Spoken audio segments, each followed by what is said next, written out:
Welcome to DGON lifestyle. பர்ச்சேஸ்க்கு வந்த இடத்துல பாப்பா ட்ரெஸ் அது இதுவும் போட்டு பார்த்து எதுவுமே வேணான்ட்டு வெளியில் வந்துட்டோம். சரி சாப்பிட்றக்கா ஏதாவது ஸ்நாக்ஸ் வாங்கி கொடுங்க, பசிக்குதுன்னு சொன்னாங்கன்னு சொல்லிட்டு ஒரு பர்கர் வாங்கி கொடுத்தேன். ஆளுக்கு பாதி போதும்னு சொல்லிட்டாங்க. வீட்டுக்கு சீக்கிரம் போய் லஞ்சு சாப்பிட்டுக்கலான்னு சொல்லிட்டு நான் எனக்கு பர்கர்லாம் வேண்டான்னு சொல்லிட்டு ஒரே ஒரு மாதுளம்பழம் ஜூஸ் மட்டும் ஆர்டர் பண்ணிட்டேன். பர்கரை வாங்கி 4 பீஸ் கட் பண்ணி தர சொல்லி தான் வாங்கினாங்க. ஆளுக்கு பாதியாக எடுத்தவங்க சாப்பிட்டாங்க. நானும் ஒரு மாதுளம்பழம் ஜூஸ் ஆர்டர் பண்ணியிருந்தேன். அது ஐஸ் கம்மியாக போட்டு வாங்கினேன். எங்கள் கடைக்கு முன்னாடியே எல்லாமே கிடைக்கிறனால கொஞ்சம் வசதியாக இருந்துச்சு. பிடிச்சிட்டு மறுபடியும் பக்கத்தில் இருக்க இன்னொரு கடைக்கு போனோம். அங்கே போய் பார்த்திங்கன்னா பார்க்காதெல்லாம் வேணும்னு தேடிக்கிட்டே இருந்தாங்க சரவணா ஸ்டோர்ஸில். டைட்ஸ் மட்டும் கொஞ்சம் தேவைப்பட்டுச்சு சின்ன பாப்பாவுக்குங்கனால அது மட்டும் எடுத்துக்கலான்னு சொல்லிட்டு தேட சொன்னேன். அதில் கலர்ஸ் இது வேணும் அது வேணும்னு சொல்லிட்டு அதுலேயும் கலர்ஸ் தேடிட்டு இருந்தாங்க.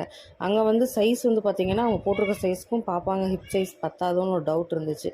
அதனால் பெரிய பாப்பா கழுத்தில் வச்சு செக் பண்ணி கரெக்டாக தான் இருக்குமா அப்படின்னா கரெக்டாக தான் இருந்துச்சு. வீட்டில் அதை செக் பண்ணிக்கிட்டோம். அதுக்கப்புறம் பார்த்திங்கன்னா என்ன எடுத்தோன்னா, இப்போ பெரிய பாப்பா காலேஜ் போகும்போது யூஸ் பண்ணுறக்கு வேணுமான்னு சொல்லிட்டு குட்டி பர்ஸ் ஒன்று வேணும்னு சொன்னான். ஏதாவது ஐடி கார்டு பணம் இருந்தால் பணம் வைக்கிறதுக்கு அந்த மாதிரி குட்டியாக இருந்தால் போதுமா, இல்லை ஃபோன்லாம் வைக்கிற மாதிரியே எடுத்துக்கணும், இல்லாமல் ஃபோன்லாம் வாங்கும்போது பார்த்துக்கலான்னு சொல்லிட்டு அது ஒரு குட்டி பர்ஸ் எடுத்துகிட்டு அடுத்தது ஃபைல் தேவைப்பட்டுச்சு. இதுங்க நிறைய சர்டிஃபிகேட்ஸ் எல்லாம் அவளுக்கு இருக்குது. அதெல்லாம் தனித்தனியாக வைக்கணும். ஜெராக்ஸ் நிறைய தேவைப்படுதும் போது உள்ளே நிறைய ஃபோல்டர் இருக்கிற மாதிரி நம்ம எடுக்கலான்னு சொல்லி தேடி பார்த்தோம். நான் கொஞ்சம் காஸ்ட்லியாக எடுத்ததுக்கு அவ்வளோலாம் காஸ்ட்லி வேண்டாமான்னா இது மாதிரி பிளாஸ்டிக்கில் எடுத்தால் அது சீக்கிரம் போயிடுங்கனால லெதரில் எடுத்துக்கலான்னு சொல்லிட்டு லெதர்லேயே உள்ளே ஒரு 20 ஃபோல்டர்ஸ் இருக்கிற மாதிரி பார்த்து எடுத்துகிட்டு வந்தால் அது ஒரு 250 ருபீஸ் ரேஞ்சில் தான் இருந்துச்சு. அது கொஞ்சம் பரவாயில்லாமல் இருந்துச்சு.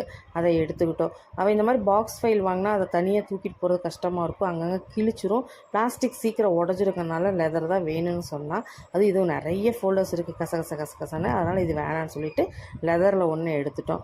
அடுத்தது நாங்கள் எங்கே போனோம்னு பார்த்தீங்கன்னா பில் பண்ணிடலாம் போதும்னு சொல்லிட்டு பில் பண்ண தான் போனோம். பட் பில் பண்ணுற இடத்துல தான் எங்களுக்கு ஒரு ட்விஸ்ட். என்னென்னு பார்த்தீங்கன்னா பில் 1100 1200 ரேஞ்சுக்கு வந்துருச்சு. பட் என்ன சொன்னாங்கன்னா 1500க்கு மேலே எடுத்திங்கன்னா உங்களுக்கு ஒரு கிஃப்ட் உண்டுன்னு சொன்னாங்க. அடடா கிஃப்டாக என்ன கிஃப்ட்டுன்னு செக் பண்ணி பார்க்கும்போது 1500க்கு மேலே அந்த ரிங்கு பிளேயிங் ரிங்கு கொடுக்குறேன்னாங்க.